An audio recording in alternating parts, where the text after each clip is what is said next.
Hello प्यारे बच्चों, कैसे हैं आप लोग। आई होप आप लोगों को क्लासेस अच्छे से समझ में आ रही होंगी और कोई प्रॉब्लम नहीं हो रहा होगा। अगर वीडियो थोड़ा बड़ा हो जाता है तो धैर्यपूर्वक उसको देखिएगा, क्योंकि उसमें बहुत सारे कॉन्सेप्ट होते हैं जिसको बताते बताते थोड़ा वीडियो बड़ा हो जाता है, जो कि आप लोगों के लिए शायद थोड़ा मुश्किल होता होगा बड़ा वीडियो देखने में।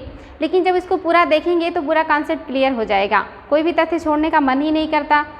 लगता है ऐसे कि छूटना नहीं चाहिए, ज़्यादा से ज़्यादा जो भी चीज़ें हैं वो बच्चों को मिलना चाहिए। और वो बताने की वजह से जो वीडियो है कभी कभी थोड़े बड़े हो जाते हैं, तो उसकी वजह से बिल्कुल भी बोर मत होइएगा, और जो भी होगा बहुत अच्छे से आप लोगों को बताया जाएगा। तो चलिए आज की क्लास की शुरुआत करते हैं। राजपूत काल पढ़ेंगे हम। इसके पहले हमने पढ़ा बच्चों कि साउथ के जितने भी राजवंश थे उनके बारे में एक एक करके पढ़ा है। इसके बाद जो भी बचे हैं उनको आगे मेडुअल में पढ़ेंगे, यानी कि मध्यकाल में पढ़ेंगे। और इस राजपूत काल के बाद आप देखेंगे एक सेन वंश बचेगा, और उसके बाद आपका मेडुअल हिस्ट्री लगभग शुरू ही हो जाएगी। तो हम जो है प्राचीन इतिहास ख़त्म करने की तरफ हैं, और जल्दी ही आप लोगों का मध्यकालीन भारत शुरू हो जाएगा। तो आज हम पढ़ेंगे राजपूत काल। आपको पता है कि जब जो प्रतिहार राजवंश है, पाल, गुर्जर प्रतिहार और राष्ट्रकूट, इनके बीच त्रिपक्षीय संघर्ष चल रहा था कन्नौज को प्राप्त करने के लिए। और जो गुर्जर प्रतिहार है, इन्हीं लोगों ने एट लास्ट कन्नौज पर अधिकार करके एक बहुत बड़े क्षेत्र पर अपना अधिकार जमा लिया। लेकिन जब इस गुर्जर प्रतिहार साम्राज्य का पतन हुआ तो फिर से इन्हीं के जो क्षेत्र थे उन्हीं क्षेत्रों में अलग अलग छोटे छोटे क्षेत्रीय शक्तियों का उद्भव हुआ, यानी कि उन्होंने अपने साम्राज्य की स्थापना की। तो आज जो हम पढ़ने जा रहे हैं राजपूत काल, ये गुर्जर प्रतिहारों के जो साम्राज्य है उसके पतन के बाद उन्हीं के साम्राज्य में जो उद्भव हुए हैं राजपूत लोगों का नया नया क्षेत्रीय साम्राज्य, उसी के बारे में पढ़ेंगे। तो चलिए बच्चों देखते हैं। राजपूत काल में सन 750 से 1200 ईस्वी के मध्य का समय अनेक राजवंश के उत्थान और पतन का काल था, यानी कि यहाँ पर बहुत सारे राजवंशों का उत्थान भी हो रहा था और पतन भी हो रहा था। आगे है प्रतिहार राज के टूटने के बाद अनेक छोटे छोटे राजवंश अस्तित्व में आए और ये राजपूत राजवंश कहलाए। यानी कि जब प्रतिहारों का पतन हुआ तो बहुत सारे छोटे छोटे राजवंश सामने आते हैं और ये राजपूत वंश के नाम से जाने जाते हैं। अलग अलग क्षेत्रों के राजपूत कहलाते हैं ये। और आपको पता होना चाहिए कि राजपूतों के खास करके आप देख सकते हैं वो कौन कौन से राजवंश हैं। तो अजमेर के चौहान हैं, दिल्ली के तोमर हैं, जेजाग भुक्ति के चंदेल हैं। ये अजमेर के चौहान काफ़ी फेमस है, पृथ्वीराज तृतीय, प्रथम, द्वितीय सब यहीं आएंगे। दिल्ली के तोमर ये अंतिम पहले व्यक्ति हैं या पहले साम्राज्य वाले हैं जिन्होंने दिल्ली को राजधानी बनाई है, ये तोमर वंश है। जेजाग भुक्ति के चंदेल यही है जो खजुराहो के क्षेत्र में स्थापित थे और खजुराहो के भव्य मंदिरों का निर्माण कराया इन्होंने। और ये जबलपुर के कलचूरी हैं, मध्य प्रदेश का जो जबलपुर है वहाँ पे कलचूरी राजवंश से स्थापना हुई थी। ये एक राजपूत राजवंश है, बहुत महत्वपूर्ण तो नहीं है, लेकिन यहाँ पे भी छोटे छोटे राजाओं ने बहुत दिनों तक शासन किया है, इसीलिए इनको भी हम देख रहे हैं। अब ये जो राजपूत हैं इनकी उत्पत्ति कैसे हुई, इसके बारे में दो सिद्धांत है, एक विदेशी उत्पत्ति और एक देशी उत्पत्ति। यानी कि ये राजपूत कहाँ से आए, इन राजपूतों का उद्भव कैसे हुआ, इस बारे में भी लोगों का अलग अलग मत है। कुछ विद्वान कहते हैं कि जो राजपूत हैं ये विदेशी जो लोग आए थे, जैसे कि आपने देखा था कि शक या सीथियन, हूड़, इन्हीं लोगों के वंशज है या इन्हीं लोगों से निकले हुई शाखाओं से जो लोग स्थापित हुए थे वही राजपूत कहलाए। कुछ लोगों का कहना है कि नहीं, ये स्थानीय लोग हैं, यानी कि भारत के ही लोग हैं जो राजपूत के रूप में उभरे थे। कहीं कहीं माना जाता अग्निकुंड से इनका उद्भव हुआ, आध्यात्मिक चीज़ें जब देखते हैं तो वहाँ अग्निकुंड से उद्भव माना जाता है। लेकिन जो सबसे मान्य मत है उसमें ये कहा जाता है कि जो राजपूत हैं जो अलग अलग क्षेत्रों में उद्भव हुआ है इसमें स्थानीय लोग भी हैं और विदेशी लोगों का भी जो है अस्तित्व है। यानी कि ये सिर्फ ना स्थानीय है ना विदेशी है, इसमें स्थानीय और विदेशी दोनों का मिक्सअप है।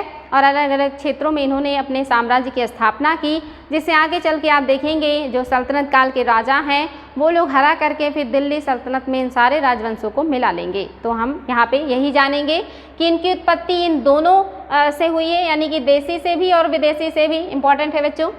इसमें हम पहले जो राजवंश को ले रहे हैं ये गढ़वाल राजवंश है। गढ़वाल राजवंश को हम देखेंगे। ये जो राजवंश है इसके जो संस्थापक हैं ये चंद्रदेव हैं और इन्होंने 1090 में कन्नौज पर अधिकार कर लिया था। यानी कि कन्नौज अपने आप में इतना महत्वपूर्ण क्षेत्र है, प्राचीन काल से ही सभी की निगाहें हैं कन्नौज पर। अभी दिल्ली महत्वपूर्ण नहीं है, अभी सबकी जो निगाहें हैं वो कहाँ पे हैं, वो कन्नौज पर हैं। जब विदेशी लोग आएंगे भारत में यानी कि खास करके सल्तनत काल में तब दिल्ली का जो है अस्तित्व आएगा या दिल्ली महत्वपूर्ण हो जाएगी लोगों के लिए। अभी जो कन्नौज है यही सबके निगाहों में है और ये जो गढ़वाल के संस्थापक हैं चंद्रदेव, इन्होंने भी कन्नौज पर अधिकार कर लिया है और इन्होंने संभवतः जो कलचुरी शासक हैं यशकर्ण जबलपुर के, इनसे इलाहाबाद और बनारस तक का क्षेत्र छीन लिया था और बनारस को अपनी राजधानी बनाई थी जो गढ़वाल के संस्थापक हैं चंद्रदेव, यानी कि इन्होंने अपने साम्राज्य का विस्तार किया, इलाहाबाद बनारस तक का क्षेत्र अपने साम्राज्य में मिलाया, कन्नौज पर अधिकार कर लिया। काफ़ी महत्वपूर्ण शासक हैं। माना जाता है कि इन्होंने मुसलमान शासकों से अनवरत संघर्ष किया और खर्चे को पूरा करने के लिए तुरुस्क दंड नामक कर लगाया था। ये वेरी वेरी इंपॉर्टेंट है बच्चों, यानी कि उसी समय अरबों का आक्रमण शुरू हो गया था और इन्होंने अनवरत उनसे युद्ध किया अपने अस्तित्व को बनाए रखने के लिए। युद्ध में बहुत खर्चे होते हैं, उस खर्चे को पूरा करने के लिए इन्हें अतिरिक्त धन की ज़रूरत पड़ी और जिसकी पूर्ति के लिए इन्होंने जनता के ऊपर एक कर लगाया और उस कर को तुरुस्क दंड कहा गया। इंपॉर्टेंट है बच्चों, ये कर आपको याद होना चाहिए। ये किसने लगाया है? चंद्रदेव ने लगाया है और ये तुरुस्क दंड है जो अतिरिक्त कर है युद्ध में जो है मदद के लिए या जो युद्ध की क्षतिपूर्ति है उसके लिए इन्होंने लगाया था जनता के ऊपर। आगे है, इनके बाद मदन पाल नामक राजा बनता है इस राजवंश का, गढ़वाल वंश का, लेकिन ये एक कमज़ोर शासक था और ये बहुत दिनों तक शासन नहीं कर पाया। आगे जो हैं वो गोविंद चंद्र हैं, ये राजा बनते हैं और इनका जो शासनकाल है ये 1114 या 1114 से 1155 ईस्वी तक है। यह सबसे प्रतापी शासक थे, यानी कि गढ़वाल वंश के सबसे प्रतापी जो शासक हैं वो गोविंद चंद्र हैं। अभिलेखों में इन्हें क्या कहा गया है? विविध विद्या विचार वाचस्पति कहा गया। वाचस्पति यानी कि विविध तरह तरह के जो विद्याओं से, जो विचारों से परिपूर्ण हो, वो कौन है? वो है गोविंद चंद्र। यह स्वयं भी विद्वान थे तथा विभिन्न विद्वानों का संरक्षण भी इन्होंने किया है या उन्हें संरक्षण दिया है। और इनके दरबार में आप देखेंगे लक्ष्मीधर थे, इनके राजकवि थे। इन्होंने जो पुस्तक लिखी है कृत कल्पतरु और कल्पद्रुम, वेरी वेरी इंपॉर्टेंट है, एग्जाम में आता है कि इसके लेखक कौन हैं? तो लक्ष्मीधर हैं। किसके दरबार में रहते थे? गोविंद चंद्र के दरबार में रहते थे और ये खुद एक विद्वान थे और विद्वानों के संरक्षक थे और काफ़ी महान शासक हैं। इन्होंने अपने साम्राज्य का विस्तार भी किया और उसे सुदृढ़ भी बनाने का प्रयास किया। तो ये सबसे महत्वपूर्ण शासक हैं गढ़वाल वंश के। इसके बाद विजय चंद्र आ जाते हैं। नेक्स्ट जो राजा हैं गढ़वाल वंश के विजय चंद्र हैं। इसने लाहौर के मुसलमानों को पराजित किया, यानी कि जो लाहौर से ही आए थे मुस्लिम शासक, आक्रमण किए थे भारत पर, साम्राज्य विस्तार करने का प्रयास किया था, उनको इन्होंने हराया है। इसके समय यानी कि इनके समय इस साम्राज्य की पूर्वी भाग पर सेन शासक, यानी कि ये जो शासक है विजय चंद्र, इन्हीं के शासनकाल में जो पूर्वी भाग है जहाँ पे पाल वंश का शासन था वहाँ पे सेन वंश स्थापित हो चुका है और वहाँ का जो शासक है वो लक्ष्मण सेन है। इंपॉर्टेंट है बच्चों।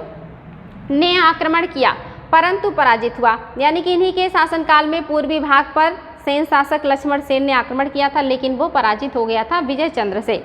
इन्हीं के समय दिल्ली के तोमर ने जो है आप देखेंगे गढ़वाल के स्थान पर चौहानों की अधीनता स्वीकार कर ली थी, यानी कि आप यहाँ देखेंगे गढ़वाल जो है इनकी अधीनता में थे ये तोमर, लेकिन अभी क्या हो गया है इन्हीं के शासनकाल में ये गढ़वालों की जो है अधीनता छोड़ करके चौहानों की अधीनता स्वीकार कर लेते हैं। यानी कि कहीं ना कहीं जो चौहान है वो गढ़वालों से ज़्यादा शक्तिशाली थे या उनसे ज़्यादा पावरफुल थे। इसी वजह से जो दिल्ली के तोमर हैं उन्होंने गढ़वालों का जो संरक्षण है उसको छोड़ करके चौहानों का संरक्षण प्राप्त कर लिया था। यानी कि जो तोमर राजवंश है बहुत शक्तिशाली नहीं है और इसके ऊपर जो गढ़वाल है उनका प्रभुत्व है या उनका दबदबा है, लेकिन आगे जब वो चौहान शासक हैं ये बहुत ही शक्तिशाली शासक के रूप में उभरते हैं या राजवंश के रूप में उभरते हैं और ये दिल्ली पर अधिकार करने का प्रयास करते हैं, तो जो तोमर है उनकी अधीनता स्वीकार कर लेते हैं। और ये घटना किसके शासनकाल में घटी है? तो ये घटना आप देखेंगे इन्हीं के शासनकाल में घटी हुई है, जो नाम है इनका विजय चंद्र। आगे के जो राजा हैं ये जयचंद्र हैं और जयचंद्र के बारे में तो आपने बहुत ही विस्तार पूर्वक पहले अभी अध्ययन किया होगा। ये 1170 से 1194 ईस्वी तक इन्होंने शासन किया है। यह गढ़वाल वंश का अंतिम शासक था और यह लक्ष्मण सेन से पराजित हुआ। इसकी शत्रुता पृथ्वीराज चौहान से थी। यानी कि ये जो हैं ये अंतिम शासक हैं गढ़वाल वंश के जिनका नाम जयचंद्र है और जयचंद का मोहम्मद गौरी के साथ 2 युद्ध भी हुआ था, वो आप लोगों को हम आगे बताएंगे कि वो कौन से युद्ध थे और वो युद्ध क्यों हुए थे, जो कि चंदावर के युद्ध से जाने जाते हैं। और आगे हम बताएंगे कि तराइन का युद्ध हुआ और फिर चंदावर का युद्ध हुआ था।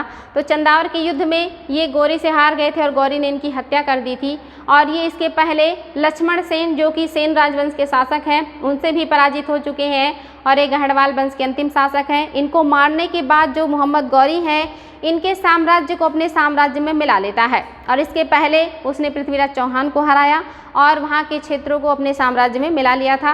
और बाद में इनका नंबर आता है, यानी कि ये जो शासक हैं, ये गढ़वाल वंश को भी जो पृथ्वीराज चौहान है जो मोहम्मद गौरी हैं, वो अपने साम्राज्य में मिला लेंगे और आपका सल्तनत काल शुरू हो जाएगा।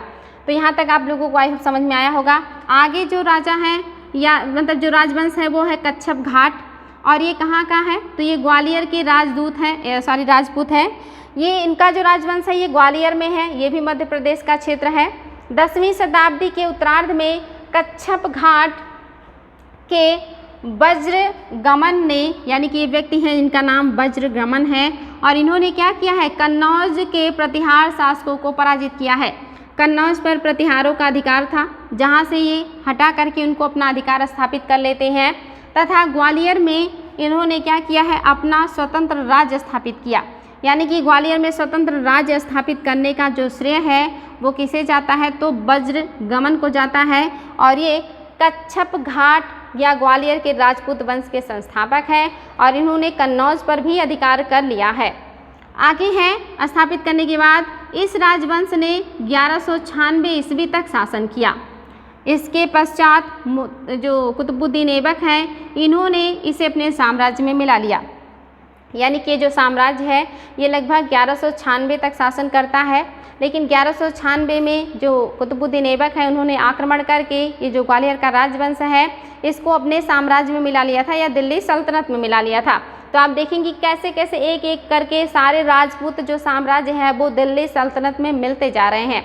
यहाँ पे आपने देखा कि जयचंद यानी कि गढ़वाल राजवंश भी चला गया दिल्ली साम्राज्य में, कच्छप घाट राजवंश भी चला गया दिल्ली साम्राज्य में, इसके बाद चंदेलों का भी बारी आएगा और उसके बाद फिर आप देखेंगे पृथ्वीराज चौहान का जो चौहान वंश है ये भी जो है चला जाएगा दिल्ली सल्तनत के अधीन। तो आगे हम दिल्ली सल्तनत को ही पढ़ेंगे, लेकिन ये लास्ट हैं जिनको हम पढ़ रहे हैं।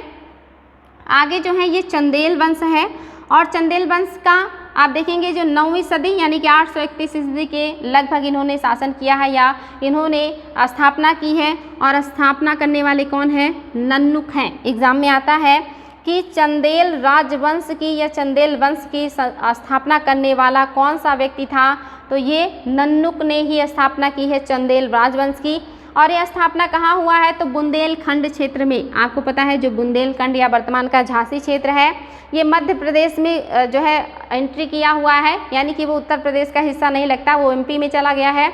इन्हीं क्षेत्रों में यानी कि इसीलिए हम पढ़ते हैं मध्य प्रदेश में है खजुराहो, और इन्हीं क्षेत्रों में आप देखेंगे जो है नन्नुक ने चंदेल वंश की स्थापना की है। और ये जो चंदेल हैं ये परमारों के सामंत हुआ करते थे, लेकिन जैसे ही गुर्जर प्रतिहारों के सामंत हुआ करते थे, जैसे ही गुर्जर प्रतिहार का जो है ख़त्म होता है प्रभुत्व ये स्थापित कर लेते हैं। और इसके पहले इन्होंने चालुक्यों के अधीन भी काम किया था। तो इम्पॉर्टेंट है, बुंदेलखंड में अपनी सत्ता स्थापित की थी और खजुराहो को अपनी राजधानी बनाई थी। इन्होंने अपनी राजधानी खजुराहो को बनाई थी। यह प्रतिहारों के अधीन सामंत थे, यानी कि ये जो नन्नुक हैं ये प्रतिहारों के सामंत हैं, लेकिन जैसे ही प्रतिहार वंश समाप्त हुआ इन्होंने अपने आप को स्वतंत्र करके एक स्वतंत्र राज्य स्थापित किया जो चंदेल राजवंश के नाम से जाना गया, जो वर्तमान में मध्य प्रदेश में पाया जाता है। और यहाँ के खजुराहो के मंदिर बहुत ही प्रसिद्ध हैं, जिनको आपने देखा होगा। खजुराहो के जो मंदिर है वो मोस्टली कामुक प्रतिमाएं हैं वहाँ पर, यानी कि ऐसी अवस्थाओं में बनाए गए हैं जो काम भावनाओं को व्यक्त करते हैं। उसके बारे में अभी तक कोई खास चीज़ें सामने नहीं आई हैं कि ऐसी प्रतिमाएं वहाँ पर क्यों बनाई गई होंगी। बहुत जगह ऐसा साक्ष्य मिलता है कि शायद वहाँ पे इस के बारे में शिक्षा दी जाती थी या लोगों को बताया जाता था कि क्या होता है। तो ये भी हो सकता है कि साइंटिफिक रीज़न लोगों को समझाने के लिए बनाया गया हो या बताया गया हो, मालूम नहीं है। लेकिन यहाँ की जो प्रतिमाएं हैं ये पूरे इंडिया में इस तरह की प्रतिमाएं और कहीं देखने को नहीं मिलती हैं। बड़े पैमाने पे यहाँ की जो प्रतिमाएं हैं वो नग्न हैं और वो कामुक अवस्था में बनाए गए हैं, इसीलिए ये बहुत ही ज़्यादा फेमस है और एक खजुराहो में है। आगे हैं, यह प्रतिहारों के अधीन सामंत थे और इन्होंने स्थापना की है। और प्रारंभिक जो शासक हैं वो वाक्यपति हैं, यानी कि नन्नुक के बाद वाक्यपति आए हैं, वाक्यपति के बाद जय सिंह आए हैं, जय सिंह के बाद विजय शक्ति आए हैं, तथा आप देखेंगे राहिल, यानी कि इतने शासक हैं जिन्होंने कुछ बहुत महत्वपूर्ण वर्क नहीं किया है, इसीलिए इतिहास में इनके बारे में बहुत ज़्यादा विस्तार पूर्वक जानकारी नहीं मिलती है। लेकिन इन्होंने शासन किया है चंदेल वंश में, इसीलिए हमें इन्हें देखना पड़ रहा है। आगे हैं, प्रमुख हैं। इसके अलावा आप देखेंगे जो इनके पुत्र हैं वो कौन है, हर्ष हैं, जो शासक बनते हैं और ये 900 से 925 ईस्वी तक शासन करते हैं। और ये प्रथम महत्वपूर्ण शासक हैं जो कि आप देखेंगे चंदेल वंश के हैं। और इन्हीं के समय में चंदेल राज्य प्रतिहारों से स्वतंत्र हुआ था, यानी कि ये सामंत थे प्रतिहारों के। और जब उसका पतन होने लगा तो नन्नुक ने एक नए राजवंश की स्थापना कर दी थी, लेकिन अभी भी उनकी अधीनता में ही थे या पूरी तरह से स्वतंत्र नहीं हो पाए थे। तो जब हर्ष का शासनकाल आता है इसमें चंदेल राजवंश में, तो ये जो है अपने आप को पूरी तरह से प्रतिहारों से स्वतंत्र कर लेते हैं। तो अगर ये क्वेश्चन बने कि चंदेल राजवंश पूरी तरह से किसके शासनकाल में प्रतिहारों से स्वतंत्र हुआ था, तो ये हर्ष के शासनकाल में पूरी तरह से स्वतंत्र हुआ था और ये प्रथम महत्वपूर्ण शासक हैं इस राजवंश के। आगे हैं, इसने प्रतिहार शासक महिपाल को कन्नौज की गद्दी पर बिठाया था। इंपॉर्टेंट है, यानी कि शक्तिशाली शासक हैं हर्ष। इन्होंने क्या किया है, जो प्रतिहार शासक है महिपाल, ये बहुत ही कमज़ोर शासक थे, इनको कन्नौज की गद्दी पर स्थापित किया था। लेकिन आगे चल करके फिर इनको लोग हटा करके वहाँ नए राजवंश की स्थापना कर देते हैं और इन्होंने खुद देखिए एक नए राजवंश की स्थापना की है प्रतिहारों से अलग होके। आगे है यशोवर्मन, ये भी काफ़ी महत्वपूर्ण है, इनको लक्ष्मण वर्मन के भी नाम से जाना जाता है। यह हर्ष के पुत्र हैं, ये भी महत्वपूर्ण है। इन्होंने राष्ट्रकूटों से कालिंजर को जीता था, यानी कि जो राष्ट्रकूट राजवंश है जिनके अधीन कालिंजर था उसको इन्होंने जीत करके चंदेल राजवंश से मिलाया है और इनका नाम क्या है, यशोवर्मन या लक्ष्मण वर्मन। इन्होंने खजुराहो के प्रसिद्ध विष्णु मंदिर का निर्माण करवाया था। इंपॉर्टेंट है बच्चों, खजुराहो के विष्णु मंदिर का निर्माण किसने कराया है, तो यशोवर्मन ने कराया है। इसके बाद जो राजा आते हैं ये धंग हैं और इनका शासनकाल आप देखेंगे 950 से 1002 ईस्वी है। चंदेलों की वास्तविक स्वतंत्रता का जन्मदाता धंग ही था, यानी कि इन्होंने चंदेलों को वास्तविक रूप से स्वतंत्र किया है। पूरी तरह से साम्राज्य की स्थापना जो है वो हर्ष ने किया, लेकिन एकदम स्वतंत्र रूप से जो शासन करने का काम किया वो किसने किया, वो धंग ने किया है। और इन्होंने कालिंजर पर अधिकार कर उसे अपनी राजधानी भी बना ली है, यानी कि जिसको आप देखेंगे यशोवर्मन ने जो है इसी को आपने देखा कि इसको जो है छीना था राष्ट्रकूटों से इसके पहले, उसको इन्होंने अपनी राजधानी बना ली है। ये इंपॉर्टेंट है बच्चों कि राजधानी किसने बनाई, कालिंजर को तो धंग ने बनाई है जो राष्ट्रकूटों के अधीन थी। और इन्होंने खजुराहो में कुछ मंदिर भी बनवाए हैं, जिसमें आप देखेंगे जिननाथ, विश्वनाथ तथा वैद्यनाथ। इंपॉर्टेंट मंदिर है, ये किसने बनाया है, तो धंग ने बनवाया है। ये तीनों मंदिर इंपॉर्टेंट है, जिननाथ, विश्वनाथ और विद्यानाथ या वैद्यनाथ मंदिर बनवाए। आगे इन्होंने क्या किया है, 1002 ईस्वी में इन्होंने प्रयाग के संगम में डूबकर अपने प्राण त्याग दिए थे। ये अपने आप में बहुत विचित्र बात है कि ऐसा शासक जो इतना शक्तिशाली था, इतना ज़्यादा उसका प्रभुत्व था, उसने इतने बड़े साम्राज्य की स्थापना की। इन्होंने उत्तर प्रदेश में इलाहाबाद, बनारस तक के क्षेत्रों को अपने साम्राज्य में मिलाया। इन्होंने राष्ट्रकूटों से कालिंजर छीनकर अपनी राजधानी बनाई और इतने सारे भव्य मंदिरों का निर्माण कराया, जिनका इतना बड़ा साम्राज्य था, सब कुछ इतना अच्छा चल रहा था। इन्होंने संगम पर जाकर के जल समाधि क्यों ली या डूबकर आत्महत्या क्यों की, ये अपने आप में क्वेश्चन है, लेकिन इन्होंने ऐसा किया था। आगे हैं, नेक्स्ट राजा विद्याधर हैं। इसने प्रतिहार शासक राज्यपाल की हत्या कर दी थी, यानी कि इन्होंने क्या किया, जो प्रतिहार शासक है, अंतिम प्रतिहार शासक, उनकी हत्या कर दी। और इन्हीं के शासनकाल में आप देखेंगे जो महमूद गजनवी हैं उनका 1019 तथा 1022 में 2 बार खजुराहो पर आक्रमण किया। महमूद गजनवी के बारे में भी डिटेल से पढ़ेंगे। उन्होंने भारत पर 17 बार आक्रमण किए हैं और उन आक्रमणों में उन्होंने मंदिरों को टारगेट बनाया है। और उनका मंदिर को टारगेट बनाने के पीछे बहुत बड़ा रीज़न था, क्योंकि जो ज़्यादातर धन संपत्ति थी वो मंदिरों में ही एकत्र रहती थी या मंदिरों में संचित रहती थी और उन्हें धन ही इकट्ठा करना था या धन के लालच में ही वो बार बार भारत पर आक्रमण करते थे। तो उन्होंने जितने भी महत्वपूर्ण मंदिर थे उन सबको जो है टारगेट बनाया था, इसीलिए उन्हें मूर्ति भंजक की देखते हैं उपाधि दी गई थी या उपाधि लिया था उन्होंने मूर्ति भंजक का। और इन्होंने खजुराहो पर 2 बार आक्रमण किया, 1019 में और 1022 में। और उस समय जो चंदेल शासक थे वो विद्याधर थे। इम्पॉर्टेंट है और ये काफ़ी जो है महत्वपूर्ण भी है। परमार वंश, और इन्हीं के बारे में मैंने आपको बताया था, विद्याधर ने ही जब कन्नौज पर आक्रमण किया था महमूद गजनवी ने, और महमूद गजनवी के आक्रमण करने पर वहाँ का जो शासक था वो भाग गया था गद्दी को छोड़ करके बिना लड़े।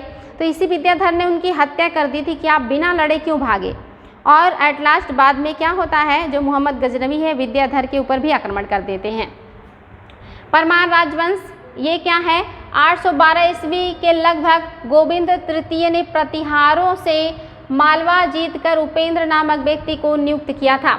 ये इसके पहले हम पढ़ चुके हैं। परमार वंश की स्थापना जो है वो उपेंद्र ने की है। और ये उपेंद्र कौन है, गोविंद तृतीय जो राष्ट्रकूट शासक थे जिन्होंने मालवा छीना था गुर्जर प्रतिहारों से, और वहाँ पे अपना प्रतिनिधि उपेंद्र को नियुक्त किया था।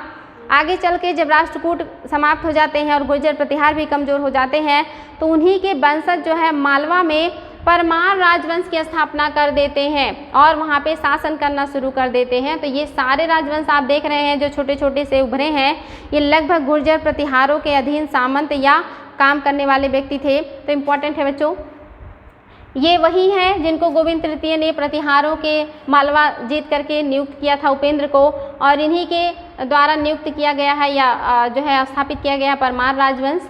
और यहाँ के जो प्रारंभिक शासक हैं वो वैरी सिंह प्रथम है, सियक प्रथम है, वाक्यपति प्रथम है तथा वैरी सिंह सेकंड है। ये सारे राजा हैं जो प्रारंभिक राजा हैं परमार राजवंश के। इसके अलावा सियक द्वितीय है, 945 से 972 ईस्वी इनका शासनकाल था। इन्होंने अपने वंश को राष्ट्रकूटों से मुक्त कराया तथा राष्ट्रकूटों की राजधानी मान्यखेत पर हमला कर दिया। यानी कि इनके पूर्वज जो हैं उपेंद्र, इनको राष्ट्रकूटों ने मालवा में नियुक्त किया गुर्जर प्रतिहारों से छीनकर, लेकिन उपेंद्र के ही आगे चल करके जो खानदान के या वंशज के सियक द्वितीय, इन्होंने क्या किया, राष्ट्रकूटों की अधीनता से अपने आप को मुक्त कर लिया। इतना ही नहीं, इन्होंने राष्ट्रकूटों की राजधानी मान्यखेत पर हमला भी कर दिया है। तो ये काफ़ी महत्वपूर्ण राजा हैं।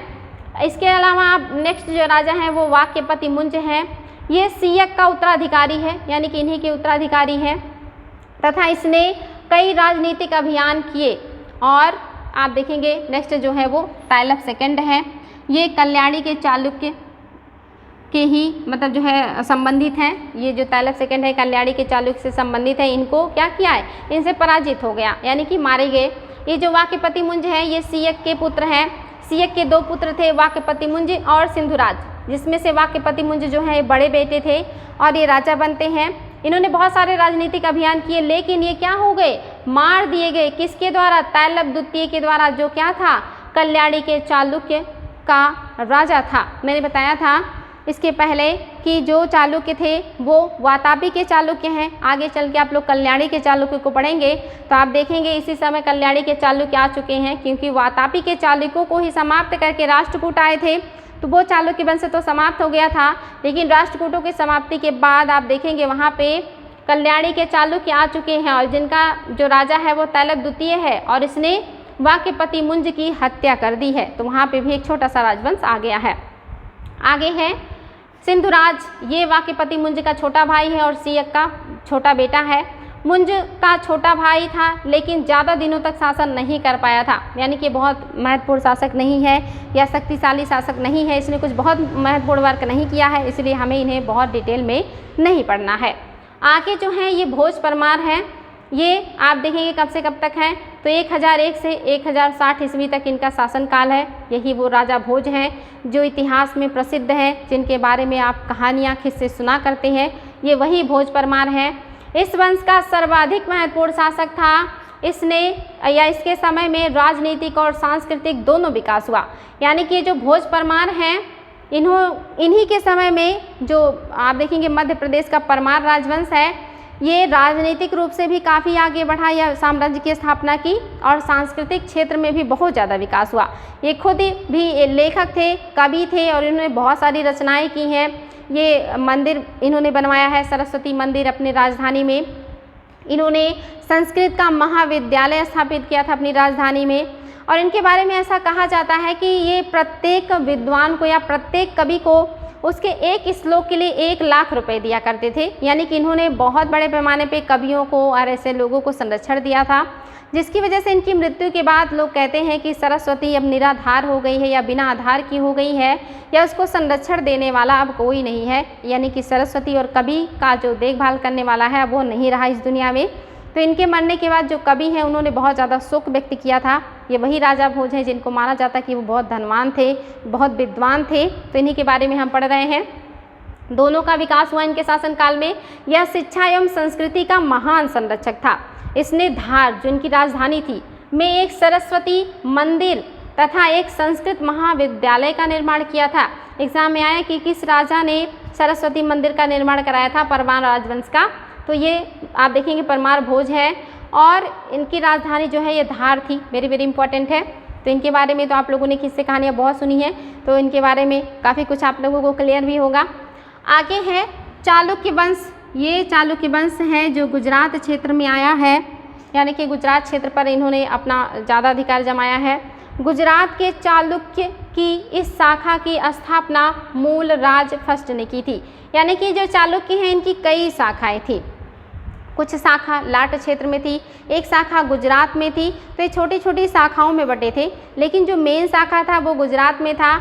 और गुजरात की शाखा का जो संस्थापक है ये मूल राज फर्स्ट है। इम्पॉर्टेंट है, मूल राज फर्स्ट, इसी ने स्थापना की है। गुजरात के चालुक्य वंश की स्थापना कब की है? 941 से 995 ईस्वी के बीच इन्होंने शासन भी किया है।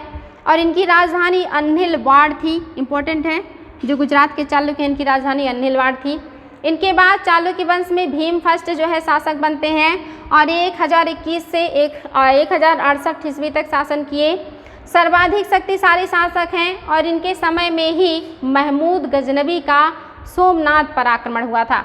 वेरी वेरी इंपॉर्टेंट है बच्चों, महमूद गजनबी ने गुजरात पर कब आक्रमण किया या सोमनाथ मंदिर पर जब आक्रमण किया, तो जो गुजरात के चालुक्य वंश हैं उनमें राजा कौन थे एग्जाम में आ चुका है। तो ये कृष्ण प्रथम है। इम्पॉर्टेंट है कि भीम प्रथम है और भीम प्रथम के ही शासनकाल में जो है आक्रमण हुआ है महमूद गजनबी का सोमनाथ मंदिर पर। और ये कब हुआ था? 1025 में। ये डेट, राजा और वंश तीनों वेरी वेरी इंपॉर्टेंट है, इसको ध्यान देंगे आप लोग। इसने जब आक्रमण किया सोमनाथ पर तो उसे नष्ट कर दिया। आक्रमण ही नहीं किया, मंदिर को बुरी तरह से लूटा, लूटने के बाद उसको तोड़ भी दिया। ऐसा माना जाता है ये मंदिर उस समय ईंट और जो है लकड़ी का बना हुआ था, इसीलिए बहुत आसानी से महमूद गजनबी ने इसको नष्ट कर दिया था। और यहाँ की जितनी भी मूर्तियाँ थी, जितनी भी सोने की चीज़ें थी, वो सारा उन्होंने वहाँ से लूट लिया था। ऐसा भी माना जाता है कि उन्हें सबसे ज़्यादा धन संपत्ति इसी लूट में प्राप्त हुई थी और इतनी ज़्यादा धन संपत्ति प्राप्त हुई थी कि वो वापस जा कर के उन्होंने अपनी राजधानी उसी से बनवा दी थी और अपने यहाँ जनता का जो टैक्स है ये 2-3 सालों के लिए माफ़ कर दिया था कि 2-3 साल आप लोगों से कोई टैक्स नहीं लिया जाएगा। और ऐसा माना जाता है कि जब ये पैसा लूट करके जा रहे थे तो बीच में जाटों ने आक्रमण करके इनसे कुछ पैसा या कुछ धन जो है वो छीन लिया था और जिनसे बदला लेने के लिए 1027 में यह आखिरी आक्रमण करते हैं भारत में। ये सारे एग्जाम में क्वेश्चन आए हुए हैं कि किसने लूटा था या किसने छीना था। तो जाटों ने आखिरी आक्रमण महमूद गजनबी का कब हुआ था? 1027 में। किसके विरुद्ध हुआ था? तो जाटों के विरुद्ध हुआ था, क्योंकि उन्होंने उनका पैसा या उनका धन रास्ते में छीनने का प्रयास किया था। और ये वही सोमनाथ मंदिर है जिसको उन्होंने लूटा था, इसको तोड़ दिया था और ये टूट जाता है। जिसके बाद इसको भीम फर्स्ट ने क्या किया है? बनवा दिया है। आप देखेंगे पत्थर का बनवा दिया है, मजबूत कर दिया है। ये भी एग्जाम में आया कि सोमनाथ मंदिर टूट जाने के बाद किस राजा ने इसको लकड़ी और ईंटों के स्थान पे पत्थर का बनवा दिया था? तो ये भीम फर्स्ट हैं। इन्हीं के समय महमूद गजनबी का आक्रमण भी हुआ। इम्पॉर्टेंट है। और भीम फर्स्ट के ही आप देखेंगे सेना नायक या सेनापति जिनका नाम है Bimal Shah. Very very important है बच्चों, मोस्ट इंपॉर्टेंट है, एग्जाम में बहुत ज़्यादा आता है। ये जो बिमल शाह हैं इन्होंने माउंट आबू जो कि राजस्थान है उन पहाड़ियों में दिलवाड़ा का जैन मंदिर बनवाया था। और ये जैन मंदिर, दिलवाड़ा का जो जैन मंदिर है, ये बिमल बसाही मंदिर के नाम से भी जाना जाता है। यानी कि है ये जैन मंदिर, लेकिन ये बिमल बसाही मंदिर के नाम से जाना जाता है क्योंकि बिमल शाह ने इसे बनाया है, जो कृष्ण प्रथम के सेनापति हैं। और ये मंदिर संगमरमर का बना है, इसीलिए एग्जाम में ये बहुत ज़्यादा आता है कि दिलवाड़ा का मंदिर किस पत्थर से बना है? तो संगमरमर से बना है। इम्पॉर्टेंट है बच्चों, संगमरमर। तो ये कई बार आया है कि दिलवाड़ा का जैन मंदिर किसने बनवाया है, बिमल शाह ने बनवाया। इनके राजा कौन थे, भीम फर्स्ट थे। ये किस पत्थर का बना है, तो ये संगमरमर का बना है। और ये किसको समर्पित है, तो ये जैनियों को समर्पित है। इसका एक और नाम क्या है, तो बिमल बसाही है। ये वेरी वेरी इंपॉर्टेंट है। ये कृष्ण जो भीम फर्स्ट हैं, इनके शासनकाल से ये महमूद गजनवी का आक्रमण और ये दिलवाड़ा का जैन मंदिर, ये एग्जाम में बहुत ज़्यादा आता है, तो इसलिए को आप लोगों को बहुत अच्छे से क्लियर करना है। आगे है बच्चों जय सिंह, ये यानी कि इसके बाद जो राजा हुए वो जय सिंह हुए। उनके बाद जो है ये जय सिंह राज हुए, सिंह राज हुए। उसके बाद कुमारपाल और उसके बाद अजयपाल। यानी कि ये जो राजा है ये बहुत ज़्यादा इंपॉर्टेंट नहीं है, या इन्होंने कोई बहुत महत्वपूर्ण वर्क नहीं किया है, इसी वजह से इनको इतिहास में बहुत स्थान नहीं मिला। तो ये इसके बाद के राजा हैं। और बाद में इसके बाद जो राजा आते हैं ये भीम सेकंड हैं, ये काफ़ी महत्वपूर्ण है। और क्या किया है इन्होंने, 1179 ईस्वी में जो मोहम्मद गौरी के हमले को मतलब नाकाम किया था। तो एग्ज़ाम में आया है कि गुजरात में चालुक्य वंश का वो कौन सा शासक था जिसने मोहम्मद गौरी को हराया था, तो ये राजा थे भीम सेकंड। इन्हें आप देखेंगे भीम प्रथम भी इम्पॉर्टेंट है, महमूद गजनवी का आक्रमण हुआ है। भीम सेकंड के शासनकाल में मोहम्मद गौरी का आक्रमण हुआ है, जिनको भीम सेकंड ने हरा दिया है। और 1195 में मोहम्मद गौरी का उत्तराधिकारी कुतुबुद्दीन ऐबक ने भी हमला किया चालुक्य राजवंश पर, लेकिन इनको भी भीम सेकंड ने हरा दिया है। तो इसलिए काफ़ी पावरफुल राजा है जिन्होंने मोहम्मद गौरी और कुतुबुद्दीन ऐबक दोनों लोगों के आक्रमण को विफल किया। लेकिन जो कुतुबुद्दीन ऐबक है ये हार नहीं मानते और ये दोबारा आक्रमण कर देते हैं। और आप देखेंगे 1197 में भीम सेकंड जो है वो हार जाता है, और जो चालुक्य राजवंश है इसके बहुत सारे क्षेत्रों पर जो दिल्ली सल्तनत के शासक थे कुतुबुद्दीन ऐबक का अधिकार हो जाता है। तो इम्पॉर्टेंट है बच्चों, यहाँ से क्वेश्चन बहुत ज़्यादा आता है। बाद में जो थोड़े बहुत क्षेत्र बचे थे, यहाँ पे लवण प्रसाद नाम के एक व्यक्ति ने बघेल वंश की स्थापना की, जो कि इन्हीं चालुक्यों के अधीन काम करते थे। लवण प्रसाद, इन्होंने यहाँ पे छोटे क्षेत्र में बघेल वंश की स्थापना कर दी थी। आगे जो है शाकंभरी के चौहान हैं, इसमें सबसे महत्वपूर्ण राजा जो है पृथ्वीराज फर्स्ट हैं। इसके बाद जो राजा हुए हैं वो अजयराज हैं। इसके बाद जो राजा हैं वो अर्णवराज हैं, और उसके बाद जो राजा हैं वो विग्रहराज हैं, और लास्ट में आप देखेंगे पृथ्वीराज आ जाते हैं, यानी कि Prithviraj third. Prithviraj first second भी हैं, जो कि बहुत ही इंपॉर्टेंट नहीं है। पृथ्वीराज फर्स्ट तो इम्पॉर्टेंट माने जाएंगे, सेकंड के बारे में बहुत ज़्यादा डिटेल नहीं मिलता। लेकिन जो पृथ्वीराज थर्ड हैं इनको राय पिथौरा भी कहा जाता है। एग्ज़ाम में क्वेश्चन यहीं से ज़्यादा बनते हैं कि पृथ्वीराज चौहान का एक दूसरा नाम क्या था, तो राय पिथौरा था। और ये कौन से नंबर के पृथ्वीराज चौहान थे जिन्होंने गौरी से युद्ध किया था, तो पृथ्वीराज थर्ड हैं ये। 1191 में तराइन का प्रथम युद्ध हुआ इन्हीं से, जिसमें मोहम्मद गौरी बुरी तरह हारे और अपनी जान बचा करके मैदान से भागे। चाहते तो वहाँ पृथ्वीराज चौहान उनको मार सकते थे, लेकिन उन्होंने पीछे से वार नहीं किया, क्योंकि भारत में सिद्धांत लोगों के बीच बहुत ज़्यादा वर्क करता था कि निहत्थे पे जो है वार नहीं करना चाहिए, या भाग रहे व्यक्ति पे पीछे से वार नहीं करना चाहिए। और यहाँ पे जो पृथ्वीराज चौहान है मोहम्मद गौरी को छोड़ देते हैं। अगर उस समय उन्होंने मार दिया होता तो इतिहास कुछ और ही होता, लेकिन ऐसा नहीं किया इन्होंने, जिसकी वजह से आप देखेंगे 1192 में मोहम्मद गौरी फिर से आक्रमण करते हैं जो है पृथ्वीराज चौहान के ऊपर, और ये तराइन का द्वितीय युद्ध था, जिसमें पृथ्वीराज चौहान जो है फिर से उसी दंभ में या घमंड में या उसी आत्मविश्वास के साथ युद्ध करने पहुंच जाते हैं और वहां पे हार जाते हैं। इनके बारे में बहुत सारी कहानियां भी प्रचलित हैं। कुछ लोग कहते हैं इनको युद्धभूमि में मार दिया गया था, कुछ लोग कहते हैं कि नहीं, इन्हें ले जाया गया था जो है गौरी के द्वारा मुल्तान में, और वहाँ पे उन्होंने गौरी के अधीन कुछ दिनों तक शासन किया था। और इनके बारे में कैसी कैसी कहानियाँ हैं वो सब आप लोग जानते ही हैं, लेकिन फिलहाल हमें यहाँ ये नहीं देखना है कि क्या हुआ था। इतना जानना है कि दूसरे युद्ध में पृथ्वीराज चौहान हार गए थे और गौरी ने इनके साम्राज्य पर अधिकार कर लिया था। इसके अलावा आप देखेंगे कि इन्हीं के दरबार में बहुत सारे विद्वान में थे, जैसे जयानक भट्ट और विद्यापति गौड़, इसके अलावा पृथ्वी भट्ट, इसके अलावा चंद्रबरदाई ने पृथ्वीराज रासो लिखा है, जो कि हिंदी का महाकाव्य है। वेरी वेरी इंपॉर्टेंट है, हिंदी का महाकाव्य जो है वो पृथ्वीराज रासो है, और इसके लेखक चंद्रबरदाई हैं। आप देखेंगे इनका जो साम्राज्य है ये क्यों नष्ट हुआ, या पृथ्वीराज चौहान जो है ये क्यों हारे थे, तो इनके बारे में कहानी आपने सुनी ही होगी कि जो इनके पड़ोसी थे जयचंद, उनकी पुत्री संघमित्रा को ये जो है अपहरण करके ले गए थे, जिसकी वजह से जो जय सिंह हैं ये गौरी को इनवाइट करते हैं, उनकी मदद करते हैं और पृथ्वीराज हार जाते हैं।